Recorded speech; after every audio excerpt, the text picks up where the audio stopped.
Good day mga ka-sports natin dyan. Erica Stanton, sunod-sunod nga ang blessings na dumarating sa kanya matapos ngang magkaroon siya ng magandang karera pagdating sa larangan sa volleyball sa pagiging import sa Pilipinas. Ngayon naman ay nasa Orpo naman siya sa Finland. Kilala natin na si Erica Stanton ay isa rin sa mga volleyball player na import na sobrang humble, kung kaya hindi na tayo magtataka kung paano mahalin siya ng Pilipinas fans sa larangan sa volleyball, gayon din sa Finland. Alam ko mamahalin rin siya ng mga taga Finland dahil nga may aura talaga itong si Erica Stanton na sobrang mabait. Bukod sa mala angelic face nga ito, magaling ito sa larangan sa volleyball at marunong talaga siyang makisama. Atin silipin ang ating Erica Stanton sa kanyang kaganapan ngayon sa Finland. Kaya panoorin nyo ang ating vlog hanggang sa dulo. Pero syempre, bago ang lahat, kung bago ka muna sa aking YouTube channel, subscribe na. Click ang ating notification bell para lagi kang updated sa lahat ng issue sa volleyball. Susunod na.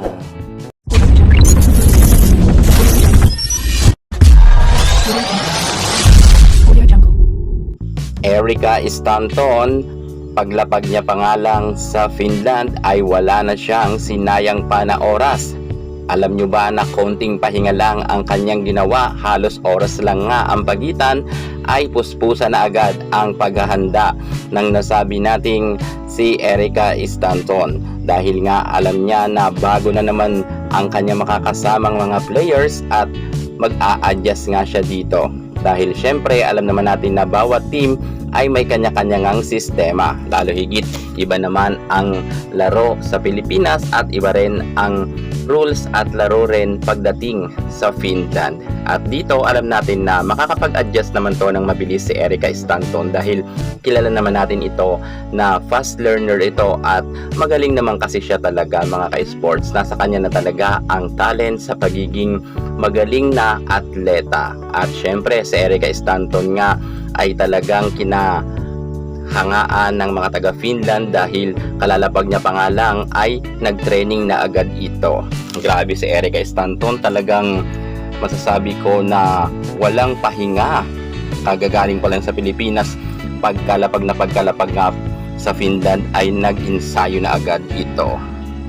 At alam nyo ba na mapapasabak agad ang Orpo sa kanilang first games? Grabe mga ka-sports, parang kailan lang narito si Erica Stanton sa Pilipinas, pero eto na nga siya ngayon sa Finland, kung saan nag-a-adjust na naman si Erica para nga sa kanilang panibagong games. At ang tournament pagdating dito sa Finland ay sobrang napakahigpit pala ng mga makakalaban nila Erica Stanton. Lalo't matcha-challenge nga si Erica sapagkat silver medalist ang nasabi nating Orpo.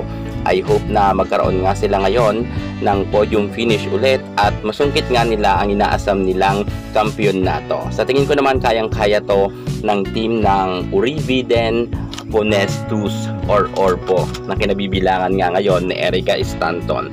Atin suportahan nga si Erica Stanton sa kanyang mga nalalapit na laban at mayroon na nga silang schedule. Sa sunod nga ay ipapakita ko sa inyo ang kanilang schedules. Pero sa kasalukuyan ay makikipag-showdown nga muna sila sa Kangasala Arena yan versus Orpo. Yan muna ang kanila makakalaban. Showdown lang yan at practice. At syempre ang ating Erica Stanton ay jersey number 9 siya pagdating nga dito sa Finland. Grabe, fresh na fresh talaga itong si Erica, parang hindi galing sa puspusan na laban pagdating sa Pilipinas. Fresh talaga si Erica at napakaganda. Good luck na lang sa ating Erica Stanton at aabangan natin nga ang kanilang mga laban. Kaya tumutok kayo sapagkat mag-a-update tayo ng mga kaganapan madalas kay Erica Stanton sa kanyang laban nga sa Finland. Sa team siya ng Urividen Ponestus Orpo. Yan muna ang pinaka-update natin para nga sa ating paboritong import na si Erica Stanton. Alam ko inaabangan siya ng mga Creamline fans sapagkat sikat na sikat si Erica Stanton at isa siya sa masasabi ko na pinaka-sikat na import pagdating nga sa Pilipinas dahil sa kanyang napakagandang naiambag sa team ng Good Vibes team. Yan na nga si Erica Stanton, jersey number 9. Grabe, ang ganda talaga ni Erica. Hindi nagpahuli sa mga taga Finland. Yan muna ang pinaka-latest natin sa mundo ng volleyball. Thank you so much. God bless.